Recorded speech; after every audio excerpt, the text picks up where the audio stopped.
Abel's taught me more in the womb than I could have ever imagined. And we really try to savor every day that we have with him now. And, he is alive now. And so we try to appreciate that. But being able to hold him and know what he looks like, I think that will be a special day for us. And Abel will forever be a part of our story. And whether the Lord gives him a long life or a short one, he has changed us for the better.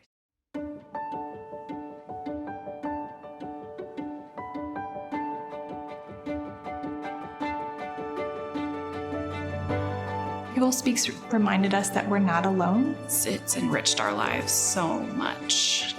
We would have been totally lost without them. Just being there for us anytime that we needed, providing support and just showing us an example. They were just very inviting, very warm and welcoming, and it was very raw and uncut. They stuck by my side. Abel Speaks gives families permission in a way to celebrate what the world might say isn't perfect. It's connecting all these different people that have similar stories.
All right, friends, welcome to an evening with Abel Speaks, presented by Nail Family Partnerships. We are Daniel and Kelly Crawford, the co-founders of Abel Speaks. And whether you have been tracking with the ministry for a long time and you're really familiar with what we've been doing, or whether you're a brand new viewer tonight and somebody told you about this event or invited you to a watch party, we're just super thrilled and honored that you would set aside this time. Our hope tonight is that we can continue to raise awareness about our ministry and our mission and what we're doing, as well as continue to raise funding for that mission and this ministry. And so at a high level, we exist to support families that have chosen to carry a child with a life-limiting diagnosis. And our vision in everything we do is that each and every parent can choose to cherish their child's life and experience hope and joy even in the midst of sorrow. And so for that, we're really glad and honored and appreciative of everybody who's tuned in tonight to be a part of this event. Yeah, this event, the very first time we ever did this was in a dive bar in downtown Dallas. And never forget. Yeah, some of you were probably there. You got to start somewhere. It was amazing. Yes. But since then, we've done benefit concerts, we've done benefit dinners. And this year, we decided as a team that we wanted anybody and everybody that's been a part of the ministry, touched by the ministry, a supporter of the ministry, to be able to participate in this event with us. And so we decided to go virtual so that that could be the case. And so we're grateful that you're here and have entrusted this evening to us. Yeah, since, so we're Abel's parents. We had our time with him in 2016, which is over 8 years ago, which is wild, and founded the ministry in 2018.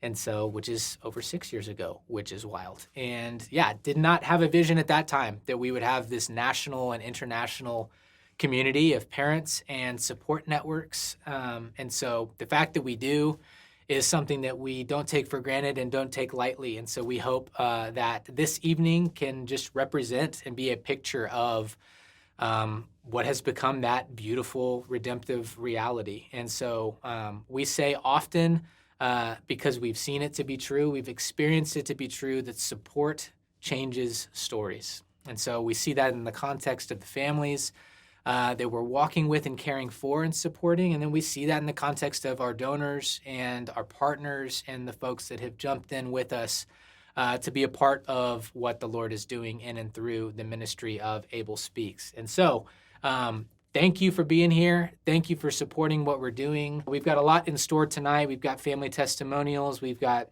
some powerful musical performances. We've got some lighthearted laughs. We've got everything in between, and we hope that it'll feel like a meaningful, engaging, and thoughtful program for you guys. On the fundraising side, which will be a big piece of tonight, we hope, there's going to be kind of 3 avenues that you can consider moving forward. And so certainly just one-time gifts of making a donation to the ministry. Second, we're really excited about the auction, the silent auction catalog that we have, that if you haven't tuned in to check out what's in there, we would invite and encourage you to do that now. And the bidding is going to be open here for another couple of hours and close at 9 p.m. Central tonight. And so that's live. And then we got merch, and we've got Abel Speaks swag for you that you can consider and check out. And that would go towards the ministry as well. And so in any of all of those ways, we appreciate your time. We appreciate your support, and hope that you will, as we jump right into the program, that you'll be encouraged by one of our Abel Speaks alumni families. You're going to hear from 3 of them tonight. The first is the Musser family, and so we will send you to them right now. Hi, Abel Speaks. We are the Musser family. This is Izzy. She has trisomy 18. So 2 years ago, I was pregnant with our 3rd daughter, Izzy, and about 20 weeks into pregnancy, the doctors noted that there was an artery missing in the umbilical cord. And they told me 80% of the time, not a big deal. Baby's going to be small. You'll probably spend a few weeks in the NICU. But 20% of the time, it can be a sign of a chromosomal disorder. So Izzy was born healthy. She was only 4 pounds, very tiny.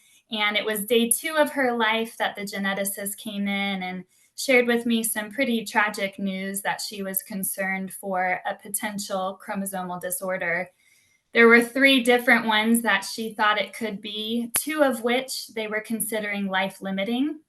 And so those were pretty dark facts that she was sharing with us, and pretty sad moment for us as we were faced with that reality.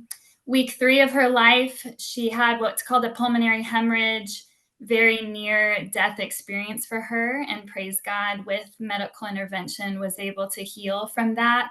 That expedited the process for her to actually receive a heart surgery, as well as a G-tube surgery that was needed because of her diagnosis of trisomy 18. It was only a few weeks after that that she actually was taken off of respiratory support, and they were able to send us back home without the need of oxygen, and we were able to support her from home after those initial 49 days in the hospital. Since we brought Izzy home from the hospital on January 5th, 2022, every single aspect of our lives has been impacted in some way. We have all had to learn how to make adjustments as we flex with the demands of being a caregiving family and what that all means. Every single day has been hard, and we have had to learn who Izzy is and what she needs. We've had to advocate for her care and her quality of life. We've had to fight through hours of being on hold with various insurance companies, as well as state or federal benefit groups, where you kind of get the runaround from all the different people. No one really seems to know any answers, just some frustrations there. We fought through dozens of illnesses, months of surgeries and recoveries, rehospitalizations. We've all had to grieve different losses, and we've had losses of different dreams, but we wouldn't have it any other way. Izzy is the delight of our family. Her sisters adore her. Now they want to be NICU nurses after walking alongside her in those first 7 weeks in the NICU. Their empathy and compassion and their mindfulness for others is unparalleled for kids of their age. One of the biggest fears I've had in this journey is for my other two daughters that are 6 and 4. They were, 5 and 3 when Izzy was born. And it's just been a concern of what is their life going to be like when they have a sibling that has a lot of extra attention on her. And it's been a really beautiful thing to see the impact in a positive way in their life. But also speaking with a psychologist recently who shared with me his perspective of our kids really don't suffer enough. He said the idea of resilience and the growth of resilience in our lives as humans happens in the midst of challenges and being able to walk through challenges in a healthy way. And so that was encouraging in some ways to know that actually the difficulties and challenges that have been plopped into our lap are actually opportunities for not only David and I, but for our children to grow in resilience and be stronger humans and citizens in this world. He ended that with, you're going to have some great kids. I am definitely a planner and like a little bit of control and like to know what's ahead. There's safety in that and security, and that isn't our reality anymore. And maybe that never was our reality, but the facade is clearly gone. So anyway, now with Izzy, I have had this lesson of presence where God is challenging me not to fear the past, not to dread the future, but to live in the here and now and not take these moments right now for granted, and to see and be grateful for today, for this moment and the things that he is blessing us in. Does God make mistakes? Can he mess up? I think it's a question worth wrestling with. And if he, the author of life, puts life in your womb, who are we to rob that life of a chance to bring glory and honor to God? Everything that is created declares the wonder and glory of God. And if a sunset can bring him glory, or a waterfall, or a formation of rocks, how much more able to glorify God is the life of a being made in his image. And so if you look at a trisomy diagnosis or these other genetic disorders, you'll read that it's caused by an error in cell division. But I tell you that nothing about Izzy is errant. She was beautifully formed with intricate detail by the loving hands of her father. Her every breath is a testament to his power and might. And she was chosen before the fabric of time, where the foundation of the earth was laid. And the words of Isaiah 43 are as true for Izzy as they are for any of us. Thus says the Lord, he who created you, he who formed you, fear not, for I have redeemed you. I have called you by name, and you are mine. When you pass through the waters, I will be with you. And though the rivers, they shall not overwhelm you. And when you walk through the fire, you shall not be burned, and the flame shall not consume you, for I am the Lord your God. These difficult journeys of having children that have medical complexities, may have life-limiting diagnoses, run a high risk of being a very lonely journey. And so support has changed our life in the sense that it has allowed us to walk hand in hand with others that really understand a journey that not many understand. So support has strengthened our souls. It has kind of revitalized the basic human need for connection and togetherness for us. It's also really a beautiful kind of domino effect that has happened for us, where as we've been strengthened by the support of people in the Abel Speaks community, we also then have had the privilege and honor to support others. And that's brought a significant purpose to our lives, to this journey that God has handed us, having a child that has extra medical complexities. The journey is really difficult, and yet we are learning and have learned a really deep sacredness to the story that God is writing for us, for the Musser family. There's something really holy about really simple moments that I think we took for granted before realizing the depth and value of life.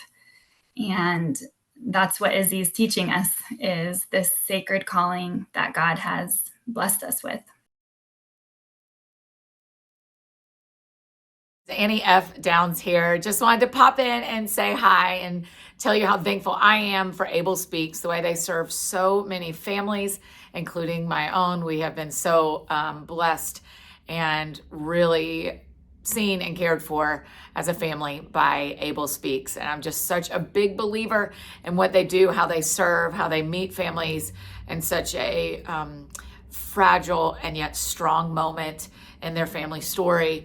And it just matters deeply. It matters deeply. And so thank you for being a part of what they do as well, for supporting Abel Speaks and making this ministry, this gift to families continue on and spread even farther across more families, more homes, more hearts that need to experience what Abel Speaks offers. So we're grateful. Thank you. I'm grateful. Hi to everybody at the Abel Speaks community. I hope you guys are having a great time tonight, and it is that time. Yeah, for you to be like Dwight. Bid on all of the silent auction items that are available. You win that vacation. Snag those tickets. Bid on that bowl of chili. Whatever is there, I want you guys to act generously. Have a great time tonight. And yeah, I've never told anyone to be like Dwight, but be like Dwight.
Okay, well, hope you guys are feeling nice and settled in.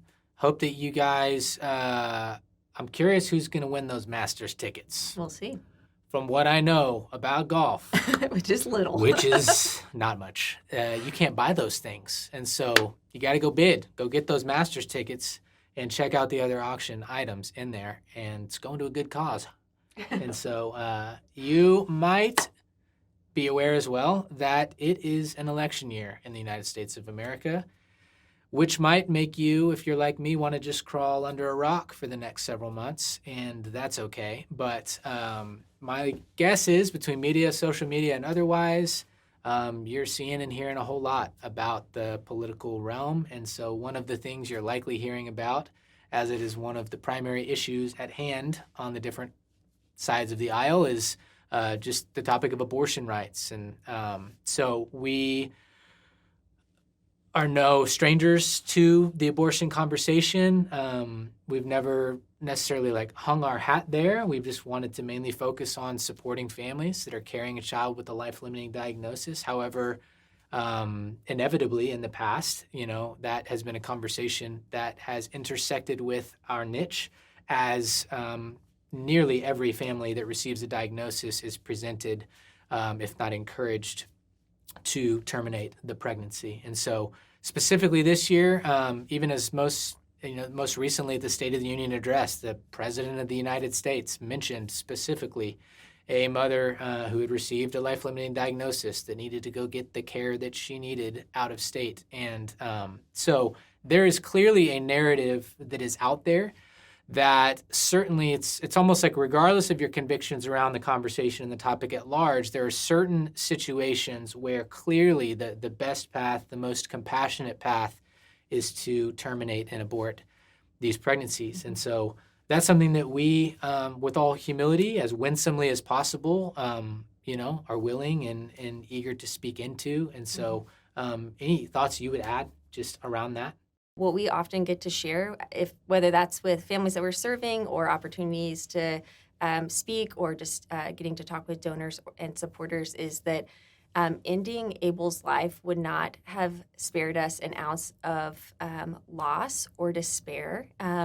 It would have only robbed us of the joyful memories that we got to make with him for those 15 days outside of the womb. And so we got to meet our son face to face. We got to know what he looked like. We got to hear his newborn cry. We got to give him a bath. We got to know that his second toe was absurdly long, just like his uncle. All of these things that made him who he was, and we got to build these experiences with him for the time that the Lord gave him. And so those are the things that we would have given up had we ended his life prematurely. And so the truth is that carrying Abel was simultaneously the hardest and the best season of our life. And so getting to know our son was unlike any other life experience, and it's one that we would never voluntarily give up. And so we've gotten to walk with about 430 families through Abel Speaks, and anecdotally, all of those families would say the same thing about their experience with their child. On top of that, there was a 2015 Duke University study, secular study, that showed that mothers who choose to continue the pregnancy when they receive a life-limiting diagnosis fare better emotionally and mentally than women who choose to terminate the pregnancy. And so all of those things lend itself to us coming to the conclusion that continuing the pregnancy and giving our children that honor and allowing them to die with dignity, surrounded by people who love them and care for them and value their life, that is truly the most compassionate thing that we can do. And ultimately, a huge thread in all of this is just that interplay between joy and suffering. Like, that's what we're talking about. And as humans, we want to sprint towards and maximize the happy and avoid at all costs the sad. And that's just not, life's not that clean, right? Fundamentally, to love something or to love somebody is to create the possibility of pain and grief at the loss of that something or somebody. And so, we see it as a privilege and a responsibility to speak into that to the best of our ability. And it's always a gift and a joy to see other friends with other gifts do the same thing with their story and their journeys of navigating and fighting to experience joy and hope and redemption, even in the midst of sorrow and loss and grief. And so one of those friends is named Bethany Barnard. And Beth, just a few years ago, wrote a beautiful album of songs of just lament, and that really strike to the heart and the core of everything that we've discussed so far. And so we're thrilled. Beth is with us. She's going to be contributing and playing a couple of those beautiful songs tonight. And so we're going to send it to her now, and know that you will be blessed as we have been blessed by her heart, by her story, and by her music.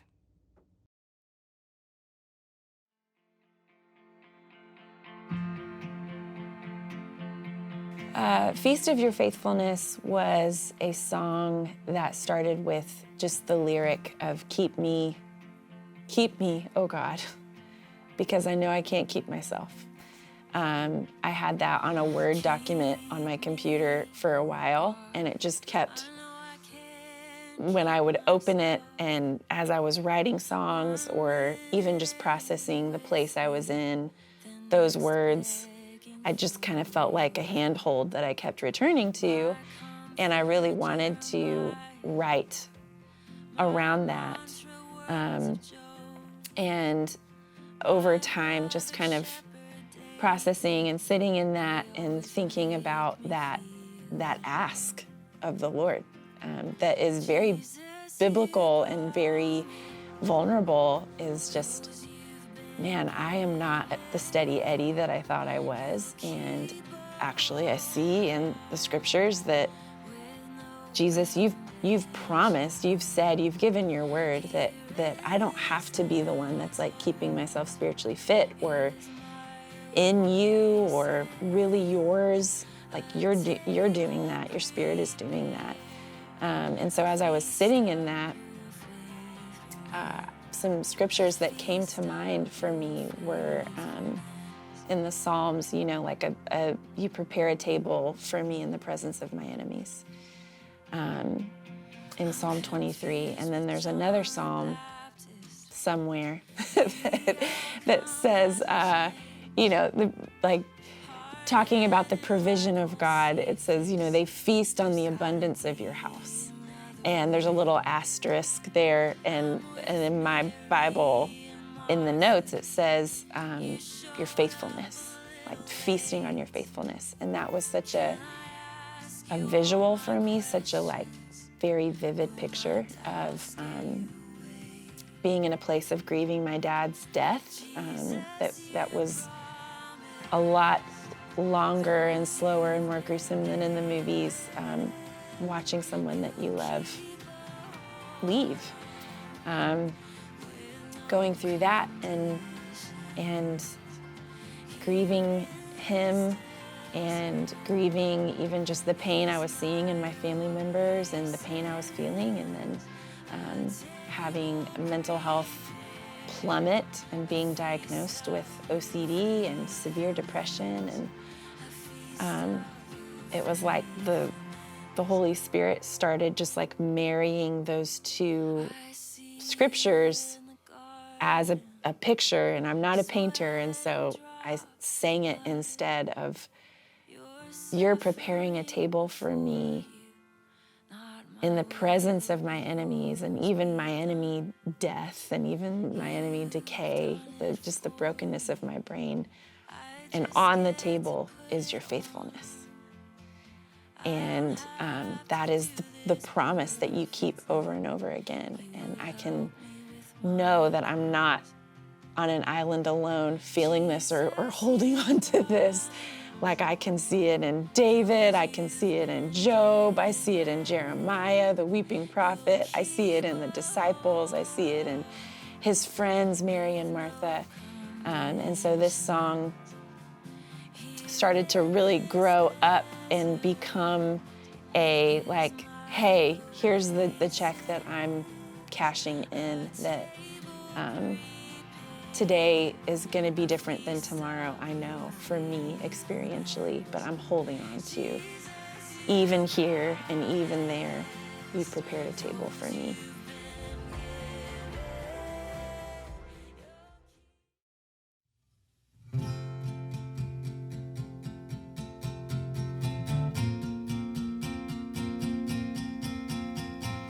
Keep me, oh God. I know I can't keep myself. 1 minute angry with you, the next begging for your help. My comfort, Jeremiah, my mantra, words of Job, my brother, shepherd, David, they always make me feel at home. Jesus, you promised those you've been given, you'll keep a hold of with no conditions.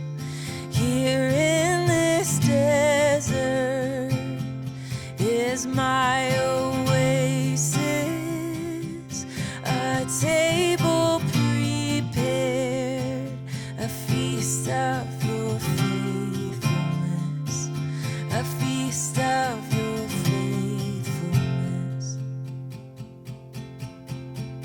I'm confused with John the Baptist, the outcome hasn't changed. Hard-headed like old Cephas, there's gotta be another way. I'm with Mary and Martha, you showed up a little late. Can I ask you all my questions? Will my doubts scare you away? Jesus, you promised those you've been given,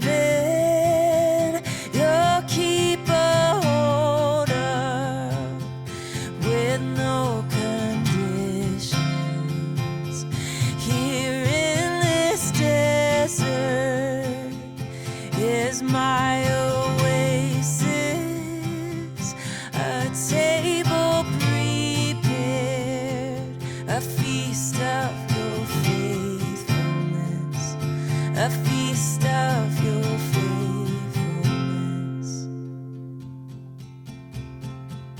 I see you in the garden, sweating drops of blood. You're suffering before you, not my will, but yours be done. You have done it for me, I just get to put it on. I don't have to do this perfectly. You help me with my cross.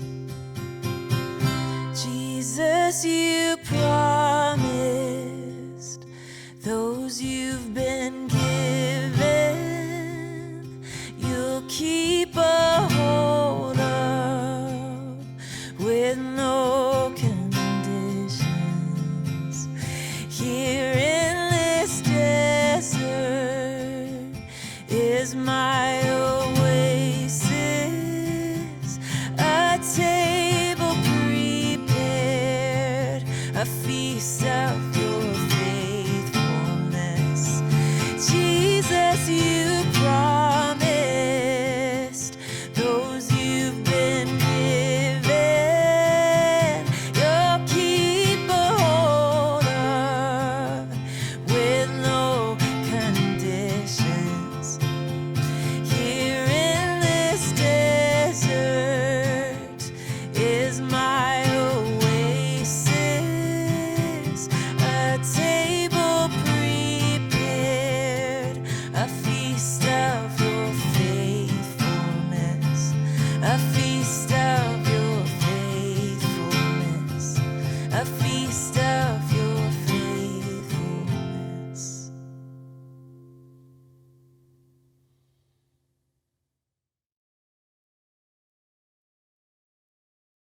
I'm Josh Torres. This is Becca Torres. We live in Dripping Springs, Texas. In the winter of 2020, Becca came home. She found out she was pregnant in about 7-8 weeks right after Christmas.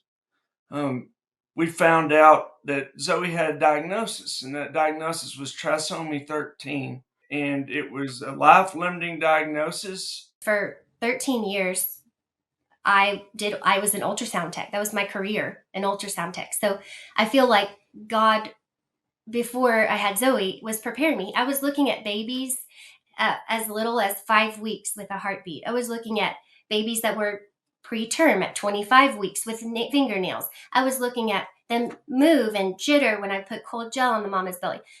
God was creating this image for me to be able to prepare for, I believe, for Zoe. He was showing me this is a creation of mine that is beautiful at the very beginning. We got in touch with Abel Speaks, and immediately Daniel and Kelly got on the phone with us. The reason that introduction was so important is it kept us from feeling lost. It put us around peers that have gone through, that are going through this similar journey.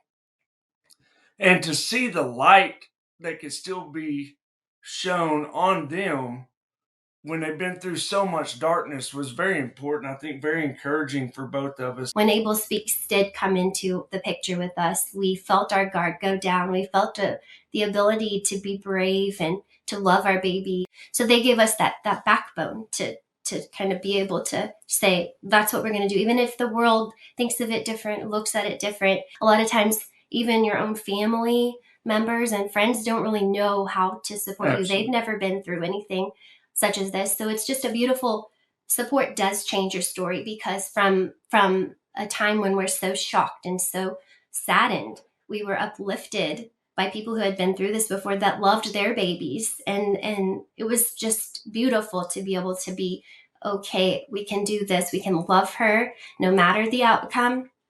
And that's what we did. And we're thankful for the support and the encouragement to have done that for her.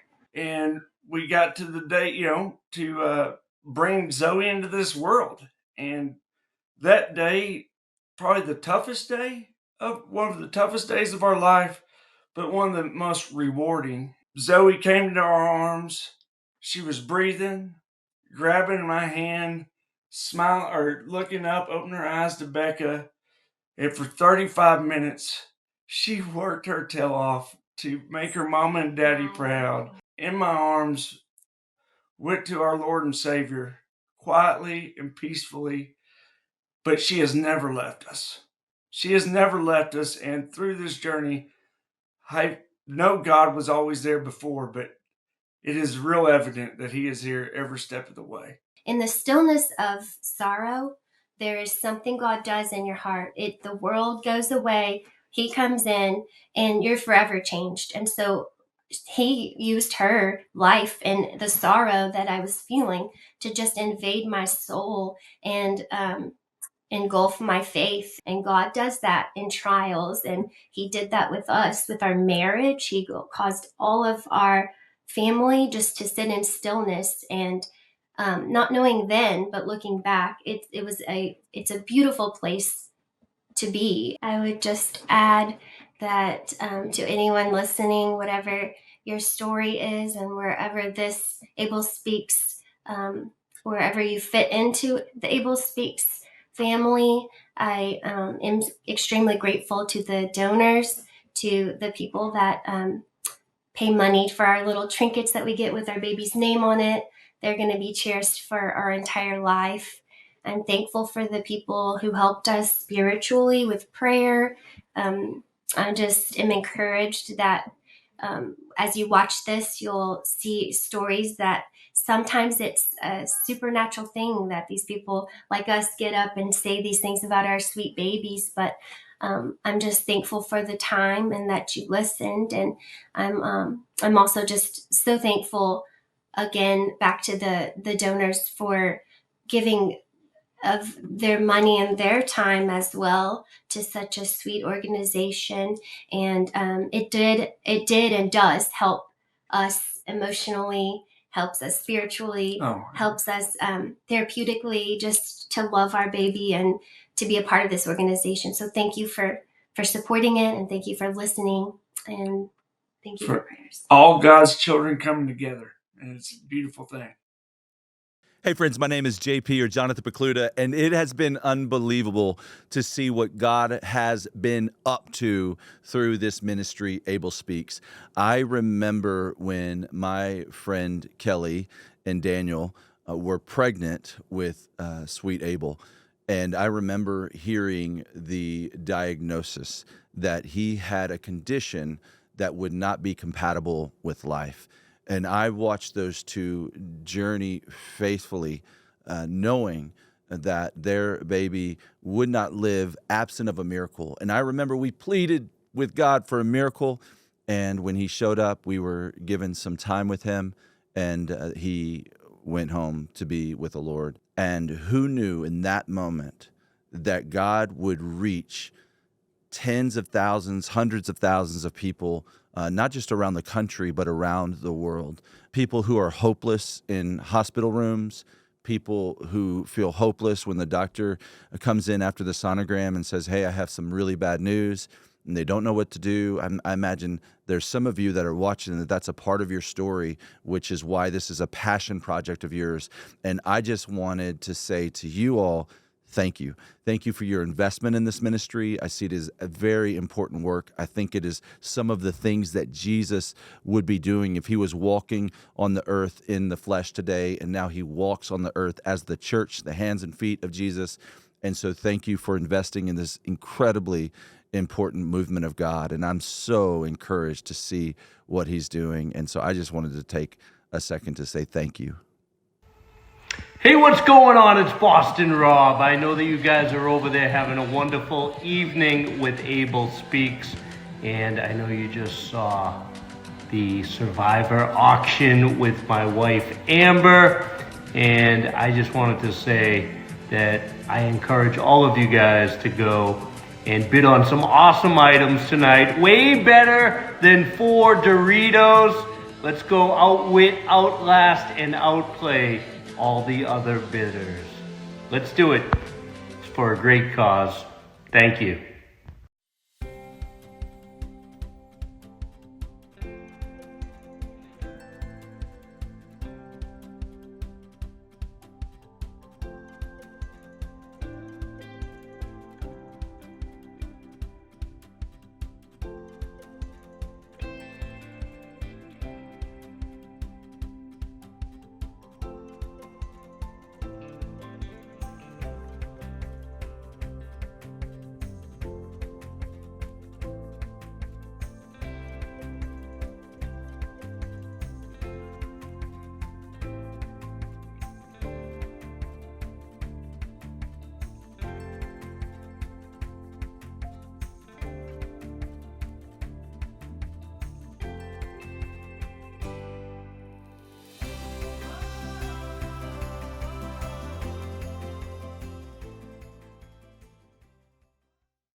All right, everybody, welcome back. We've switched it up a little bit in here. We have a very special guest that we're excited to introduce to you. And so we'll talk a little bit about how we know this man and where our history overlaps. But this is Dr. Kevin Magee.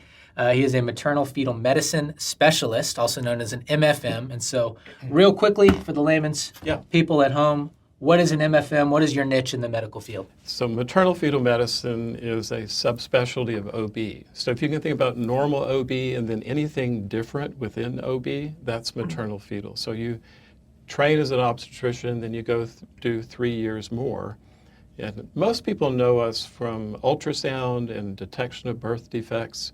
And lately, treatment of those birth defects, it's all over the place now about fetal surgery. Yeah, so to back up a little bit, the first MFM that we saw, he said, hey, I'm 99% sure your son has trisomy 18. You guys can just terminate the pregnancy and try again for a better one, was the soundbite. And so we found a new MFM, or looked for one, and about a week later, we were in your office and walked in, and didn't know what to expect and probably were a little guarded. And This was 9 years ago, by the way. Yeah, this was 9 years ago. I think I might have had more hair. You had less gray hair. And Kelly looks exactly the same. She's exactly the same. So there's that. I have less hair now too. Mine was longer, but yeah. So we walked into your office, and the interesting thing is the diagnosis didn't change. The likely outcome of that diagnosis and the road that we were going to be walking down wasn't changing, but the way that you interacted with us was a totally different experience and really shaped the trajectory of our journey with Abel. And a lot of the things that you said were just humanizing him and recognizing that he was alive that day. I think you said that, he's alive today, and that's worth celebrating, or words that you said to us, and are just sound bites in my head that will never go away. And really, you were the first person that encouraged us to celebrate him in the womb. And that really, truly changed the trajectory of our story. So many times families will say to us, I feel like you gave us permission to celebrate their life, even though it's different than we had hoped or expected. And really, that is traced all the way back to that ultrasound that you did with us, almost 9 years ago. Where did that come from? How did you come to engage with your patients and with these parents in the way that you do, as opposed to what is unfortunately a far more common experience, which is you probably just want to move on from this as soon as possible? Usually you get birth, happy family, 80 years with someone. Mm-hmm. Rarely do you get birth and then 8 minutes with someone. And so you have to learn how to put all that life and enjoyment in that space. And so I think a lot of us don't want to deal with that emotionally, but some of us are emotional creatures. Here's one. So there's always this mechanical side to us, but I think probably it came out of my upbringing in the church. You have to have faith. One of the senior members of the church, I would call her Sister Lois, she said, the moment you see someone pass away and you don't cry,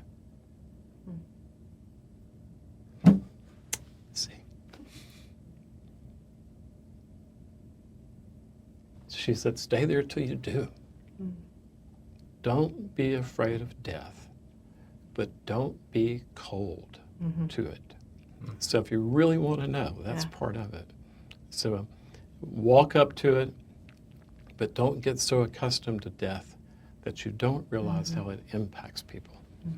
Yeah. So, and there's tension in that, right? Because it's like, always. I mean, even for us, I think having walked with over 400 families at this point, it's 400. It is. Wow. And it being our job, and I mean, it's a part of our own story, obviously, but there is the day-to-day also. And so I do think we talk about that a lot too, of like, we're not obviously medical providers, but I can empathize because it is, there are days where it's like, well, I still have to get up and do my job, and my kids didn't sleep, and we have to go do this thing. And, and then there's a family who's saying, hey, we just found out our baby doesn't have a heartbeat. Or, they're like, hey, the baby's not doing very well, so we're going to go induce right now or have a C-section. Or, and then, we might hear the next day, hey, we got 2 hours with them or 3 hours with them. And so to like process that on such a regular basis while still trying to live your life there's a lot of tension in how do I acknowledge the life and the death, but also I can't let it can't like overtake or overcome us on a daily basis, or we just can't function. It can be hard because it's much easier to compartmentalize into a process. It's much more difficult to walk the life that you have with 400 people and put that process into a personality, into a person. Yeah. So that's what life is about, though. And the most beautiful life usually ends in a beautiful passing. But I think the way I cope with that is to realize that we're in the moment. You have a child with you. Let's enjoy Abel. And so let's see him move. Let me do my thing in the background. You're not going to know I'm checking him out. But for the most part, I want you to enjoy your child while you have him. Daniel, give me your finger. Play with Abel. Yeah. Totally remember that. Play with him. Totally remember that. One soundbite I remember as well is you saying, hey, you have to leave room for hope. Like even if there's irreversible chromosomal abnormalities at play, there's a massive difference between 8 minutes, 8 days, 8 weeks, 8 months. And we see kids with these different diagnoses defy odds. But that was really helpful for us for what felt like these really definitive dooming words of just incompatible with life. Everybody's telling us about this eclipse thing. It was beautiful. I went out and saw it. Everything went dark. No, it didn't. There was still a beautiful rim of light, hope there. And so why do you feel like for most providers or most MFMs, why don't they take the same approach and have the same perspective you have more times than not? That's a really good question. I don't know that there's a single answer because each person is so unique. I think a lot of what you see from the physicians, and let me back up. I do not like going to see doctors. I don't. Those guys are the worst. I look in the mirror and I say, why? But I think a lot of it has to do, it's in a good sense what they're doing. I think they are trying their best to protect you from pain, physical harm, all these things. So many physicians do this to prevent you from being harmed without thinking about maybe the value of seeing that child alive. Anecdotally, as you've seen, I'm sure, returning parents come back in future pregnancies. Do you see a difference between the parents who chose to see it through and those who did not? Absolutely. I can think of, in the past few months, I can think of 3 people, and I think 1 or 2 of them went through Abel Speaks. Okay. And so when they come back, if they've been through you all and your help, they come back, there's still some trepidation as they cross the threshold into that same room. All 3 of them were offered a different room. All 3 chose the same room because they're not afraid. We know the future beyond death. And so I think a lot of people who have the faith to understand that and live that will actually have their faith enhanced by working with you all, because you can go through these tragic things and still see the presence of God. Why do you feel confident referring patients, families to Abel Speaks, and what's the value you see kind of in our little world? Well, right away, I mean, so you know, and I wonder if that's the same brown book on the table. Oh yeah, it is. This is the same one that Daniel had. There it is. Yeah. When we were So taking it. Yeah. whenever we took y'all, notes. when you were with me and we were evaluating Abel all those times, I'll just tell you. So, you know, you were on the table. Daniel was over there, very intently watching, but writing. And I thought, okay, I know this guy's a minister, but is he like working on the Sunday thing? And so I'm eventually, a control freak trying to do what I can only do. But eventually, I began to realize, no, he is memorializing his son. Yeah. And so I think right away you notice that when you refer someone, like if I refer someone for, let's say, cancer, I'd really like to send the patient to a cancer physician who's been through it. So right away, you've been through it. So you know the pathway. You know all the landmines. But secondly, I know that you have the background, the spiritual integrity to walk with people. And I tell them all, your life and your life with your child will be short, but it'll be beautiful if you work with Abel Speaks. I know that you are literally going to do a surgery in like 20 minutes. So you're the man for coming and dropping in. No, it's an honor. I think it's really important, too, to realize as I full circle in that brown book, that you were not just memorializing, you were creating, both of you. And to see the passion, compassion, the love is amazing. Well, we're grateful for you. Thank you, sir. And we have a little bit more to go. And so you're about to hear from another one of our sweet Abel Speaks families. We're going all the way West Coast. We're going California. The Bahadourian family is going to share about their journey with Ori. And we'll be back with you in just a little bit. Hello, my name is Aren, and I'm Trina. And we are the parents of 3 boys, Ezra, Kai, and Isaiah Orion, or we call him Ori. I fell pregnant in March, and we found out that our baby was not looking good at all on ultrasound in May of 2022.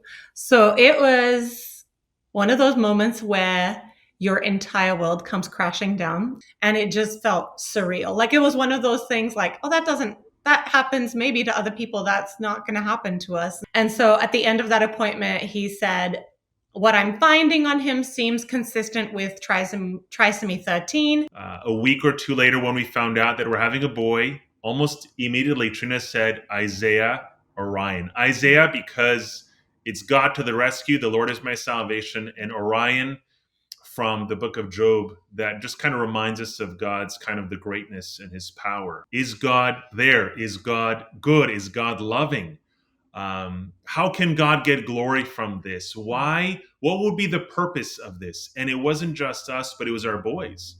Especially Ezra would raise these questions, and I invited him in and I said, I want us to wrestle together. If you're angry or you're sad, let me be angry and sad with you. I just said, don't pull away. Let's walk through this together. And in the middle of that wrestle, like I honestly believe in, the Lord said to me, Trina, would you trust me to write him a different story? And just this idea of like a different story is not less. Him dying just a few hours after birth does not somehow make his life less valuable.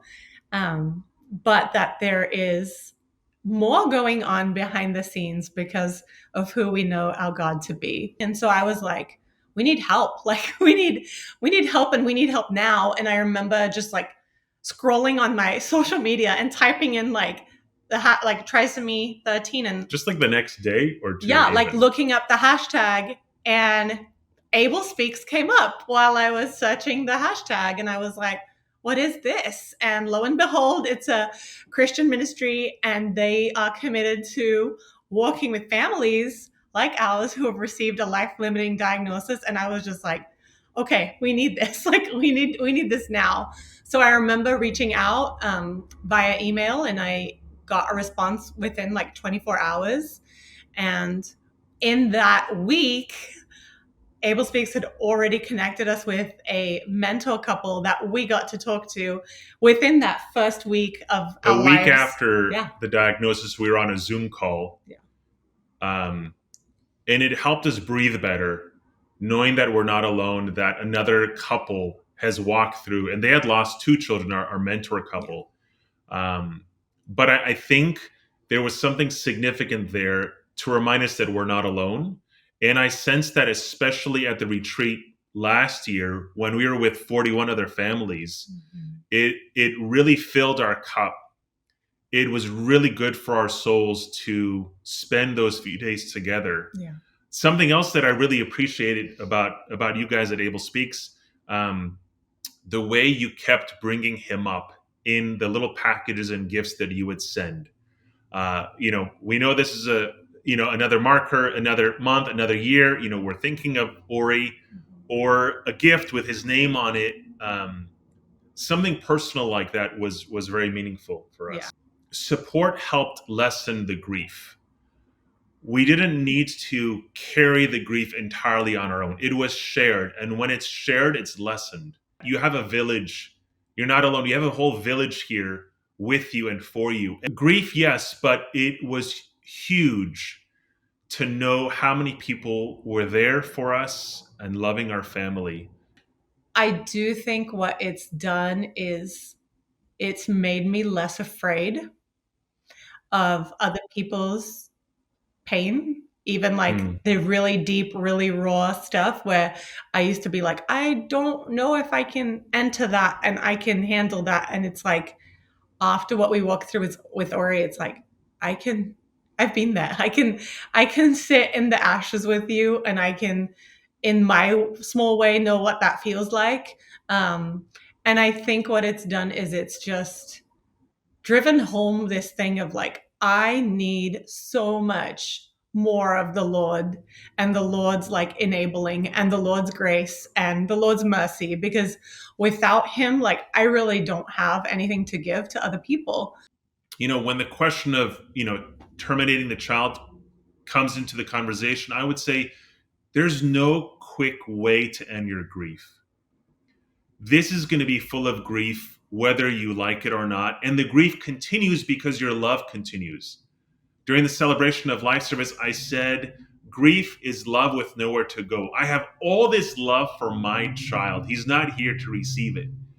And so just to be mindful that the grief is part of the story, and there's nothing we can do to alter, to fix, to quickly give us this escape to peace and happiness, but something we need to walk through, knowing that the Lord is there the whole time. So he was born on October 18, 2022. We just held him, kissed him, prayed over him, wept over him for 3 hours and 6 minutes until the doctor said he's passed away. We didn't get the answer we wanted. He was not healed on this earth, but we were present with him in those 3 hours. We were there. We got to shower him with so much love.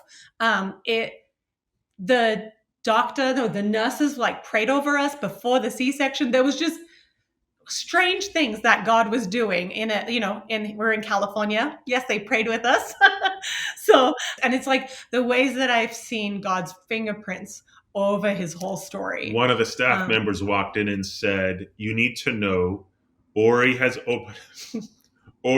opened up opportunities for evangelism. She said, I'm a Christian, but people are asking, who is this couple and what is the faith that they have? And so as we're leaving the hospital, she said that a seed of the gospel was planted. She said, Ori there. planted a seed at this hospital, and we're never going to forget that. I would say that we live in a society that tries to run away from any kind of pain any kind of things that are hard, and we don't want to talk about death. We don't want to hear about it. It's like so sterilized. And so I think, yes, there is something really hard about walking this path. And yet at the same time, I think God is using these things to draw us closer to him, to make us more like him, to even like, I think walking through something like this, it's like, okay, like you walked through that and God didn't fail you. God didn't leave you. He was with you through like the deepest waters and the hottest fires. And he is who he says he is. Like he's trustworthy, and he's not just who he says he is when your life is good. But you get to prove, as painful as it is, you get to prove who he says he is in those darkest times. And I think there's such like a value to that, like a soul value to that and an eternal value to that, that our society doesn't really, even Christians don't really put that much weight on. A final thought I would offer is that there's this tension that we're walking through. This already not yet. Jesus is king already. The kingdom is here, but not yet here fully and completely. And so we're able to hold on to both grief and hope. Just because we grieve doesn't mean we don't trust God. It's both. We don't want to be naive and assume that everything will be nice and happy, nor do we want to be overly cynical and assume the worst. We're able to honestly hold on to both. And the Lord invites us to do so, to grieve and to lament and to cry out, because we're not there yet. We're still in this world, in this brokenness, and yet to do so with hope. You know, Paul says, sorrowful yet rejoicing. We're able to do both. And so I love that Scripture invites us to be honest with the Lord and yet look to him for hope in the midst of this as well. And I think that's also a value we've seen through Abel Speaks, of the way of like, yes, like we can be sad and heartbroken and sorrowful, and we can also have joy in the fact that God has created this life. And if he's created it for the majority of that to be spent in eternity and not here, he's still created this life, and there's such joy in that.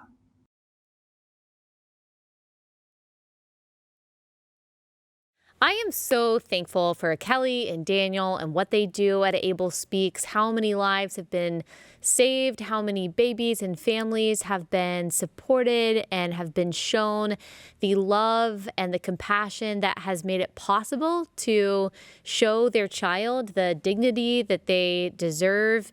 And they need our help. They need our support. Of course, they need our prayers.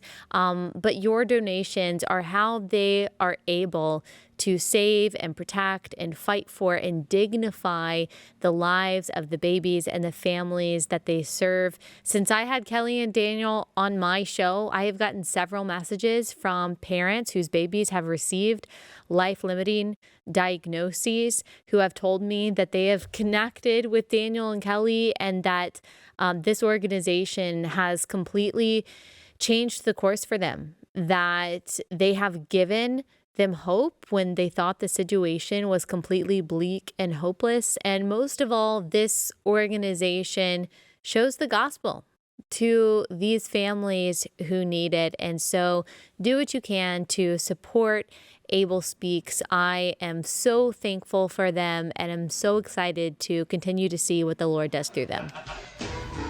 Hey everyone, how y'all doing? This is Richard Karn. So, an evening with Abel Speaks. You know why you're here. Forget about Tim. Yeah, he's old news. You should go out there and grab that Traeger grill or that golf trip. Yeah, there's a lot of good things out there. And that's why you're here, basically. So, give if you can, speak up if you can, and have fun.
after you have a funeral and then everybody goes home, and then it feels just odd that the world goes on and you're not the same and nothing's the same. And as I was writing songs, as a part of my processing of pain and anger and just deep, deep sadness and kind of emptiness and numbness, that chorus was somewhere in my voice memos on my phone, and I just kind of brought it back out and started singing it again. And the words just, for the rest of the song, just spilled out. I remember one day sitting in the dining room of our house, and the girls were all at school, and I was singing, you know, this is where no words fit. This is the broken heart in my chest, just praying it to him as if he was at the table with me, which he was in some mysterious way. And then weeping, singing, I've got to reconcile. You didn't change the diagnosis, and I've got to reconcile. Like, this is not going to get fast forwarded. And it is a really sad song and a really heavy song, and yet hopefully a really comforting song, because my experience in even holding on to those lines of a chorus for however many years, and then seeing what really felt like the Lord bringing them back out, like from storage, and going, hey, this applies to right now. And I am with you right now. And I will grieve with you right now. Was an experience that, and still is when I hear it or when I see it, it's still a very visceral experience of, he's real. He's a real person, and my pain matters to him.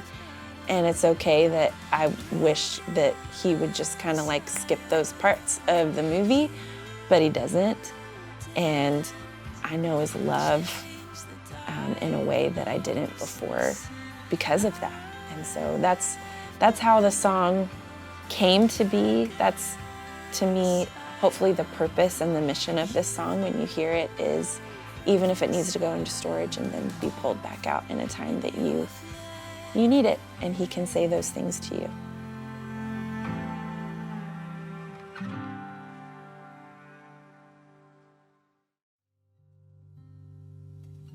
This is where no word fits. This is the broken heart in my chest. This is the wave building. This is the crashing on the shore again.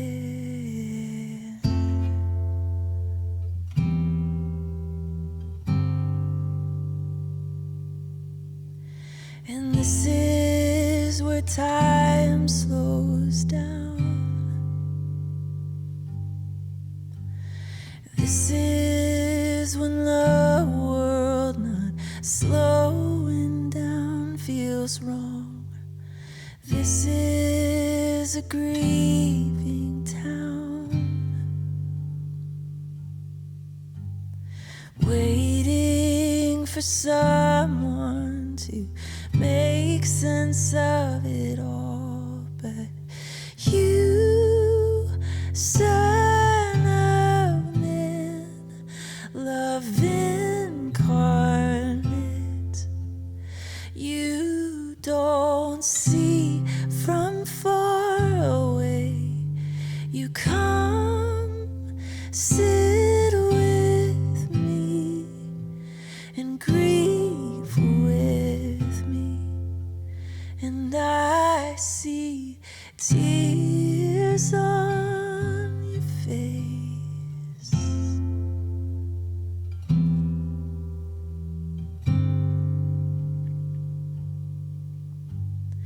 This is the aftermath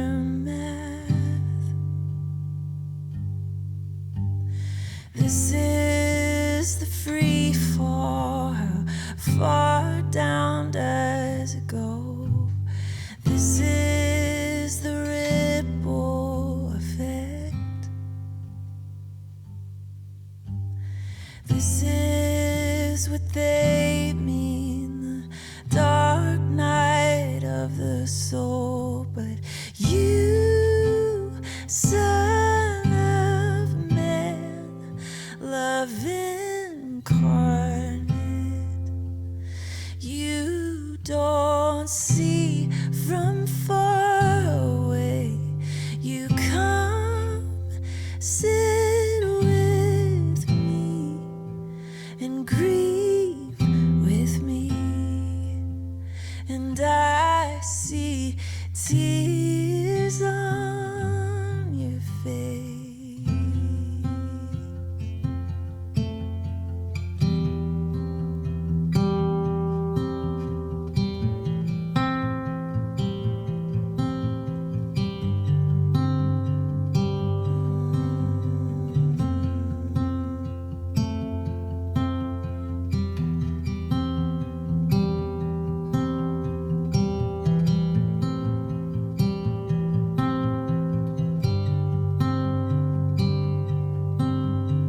I've gotta reconcile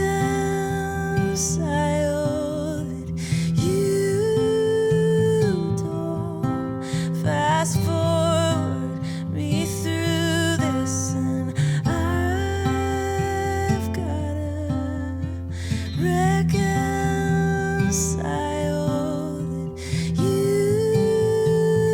wanna know me when I'm like this, and I've gotta reconcile that you didn't change the diagnosis, and I've gotta reconcile that you've reconciled it all in your flesh.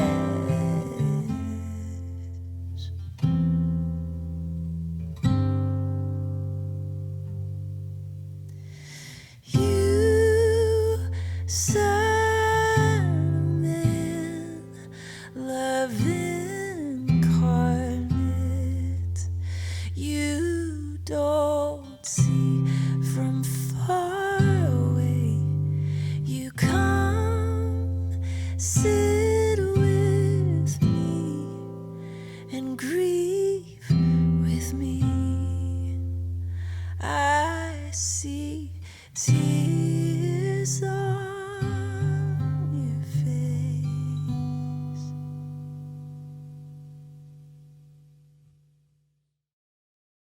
All right, well, as we move towards the final home stretch here and get ready to conclude this evening with Abel Speaks, we wanted to really leave you with a big exclamation mark of what is at the heartbeat of what we do and how we've gone about doing it. And so as much thought, energy, effort, and intentionality goes into the services we provide, the resources we create, the keepsakes that we customize and send families, more than any of that, or really underneath all of that, is that we are a relational ministry. Yeah, so as a ministry, we are rooted in relationships. That has been kind of the bedrock of the ministry since day one, and something that we've always tried to prioritize to the best of our ability. And so early on, every family that got connected with Abel Speaks, Daniel and I got to walk with them through their journey and their story with their child, and in a role that we call, mentoring.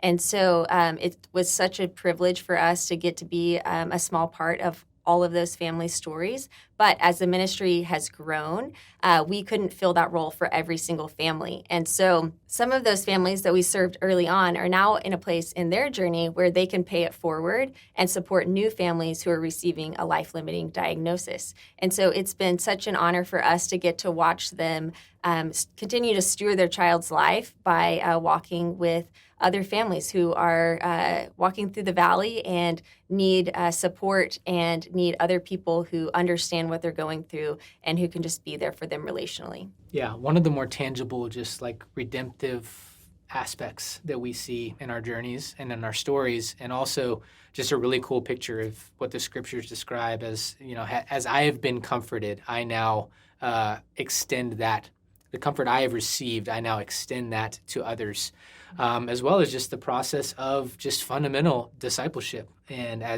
what I've seen and learned and experienced, I now get to come alongside others to do that. And so as we talk about and think about all of that on an ongoing basis through Abel Speaks, we were actually together not too long ago with over 30 of those Abel Speaks mentors. And so we compiled some sound bites and some sentiments from them and are excited to now share that with you right now. Hi, I'm Matt. Hi, I'm Taylor. And we first got connected with Abel Speaks in December of 2019, and we are now a mentor couple. Once I found Abel Speaks, that changed the trajectory of the way we were destined to kind of grieve, because we had support. Mm-hmm. And I feel like had we have not found Abel Speaks, I don't even want to think about like the road we would have been on. The different direction that we could have gone down and how much destruction we would have experienced going down that road, as opposed to the road that we did go down because of the support that we had from the Abel Speaks families. Not everybody has that. We are changed forever by the loss of our children. And to have support from an organization like Abel Speaks and the other families in it helps us get through this massive change. And it helps it to become something that there is beauty in. To have a ministry that remembers the special moments and, sends you a text or sends you a card, it's just very special to help you not feel alone in a very isolating time. This is ultimately the why that we've been asking a lot of questions behind. Like, why does God allow this to happen? Why did this happen to us? And this is part of why, I think. This is just another way to bring glory to God. This is another way to continue to be the hands and the feet of Christ. To share that love with other people who are going through similar things. That's what Christ calls us to do. When we first got our diagnosis, it was really hard to even imagine smiling or laughing again. And being able to sit with other people and see smiles gave us hope in an area where at the time we didn't feel any hope at all. The kingdom vision is that through Abby's life, we get to talk about the hope that we have in Jesus and share that in a very personal, very tangible way, that we are looking forward to the day that we get to be in the presence of Jesus and with our daughter. Just having that platform of stewardship of Owen's life has impacted thousands of people, just because we were entrusted with Owen's life. Abel Speaks as an organization is passionate about using our children's lives as ways to preach the gospel to people. And it really just speaks to the organization and just how wonderful they are at stewarding the resources that God's given them to really pour back into this community, and just seeing that growth and that continued trajectory of blessing and helping other people see things in a different light and just change those stories has been an amazing blessing for us personally. They've given us the opportunity to steward our child's story within Abel Speaks by getting to be a part of their mission. It's Abel Speaks, but it's also Ellis Speaks and Owen Speaks, Elizabeth Speaks, because our kids' stories get to continue by the work that they've invited us into. They make it very obvious that there's people that want to love you and love your baby while you're going through this. However the story unfolds, whatever it ends up looking like, they want to love your baby. And really, as a loving parent, that's what you want, is for other people to love your baby. You just want people to see that and acknowledge it. And so, Abel Speaks really does everything to acknowledge that and show that. I've seen her life be worthwhile and be worth the fight. And the more I would go into the fire and the more I mentor and talk to other mothers, the more rewarded God seems to. He just seems to just smile and give us so much peace. When we were in the depths of grief, when we were broken in 1,000 pieces, we felt like we had nowhere to turn. Abel Speaks is what helped us put those pieces back together.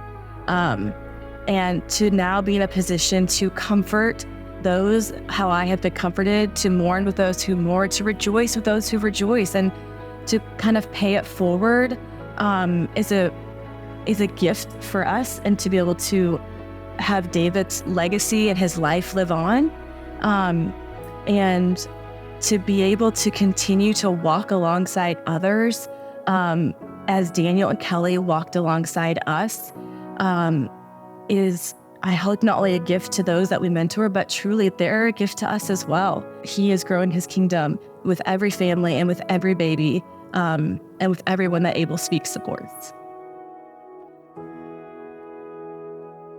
Okay, well, that is what it's all about right there. And so, as I said up top, whether you've been tracking with us for a long time and have been really familiar with our backstory and our ministry, or whether this is really your first exposure to these stories and these perspectives, our hope is that you are able to resonate with really the stories that the Lord is changing, the narratives, the perspectives that are being reworked and reshaped through the stories of our kids and the stewardship of their parents. And so that's an idea we talk about all the time as a ministry, is that idea of stewardship. And so on the one hand, where we most commonly hear that nowadays within the church, we are all stewards in terms of financially the resources that the Lord entrusts to us. And so we're grateful there's a lot of great kingdom-oriented, impactful ministries out there. And so we're grateful for your consideration as a potential donor or supporter of what we're doing through Abel Speaks. Would invite you to give towards making a one-time gift or doing something crazy and irresponsible in the auction that'll close here in about a half an hour. We thank you for your consideration in those ways. And then also just thinking through that we're all stewards of what God entrusts to us, not only in terms of our resources, but in terms of our stories and even in terms of our sufferings.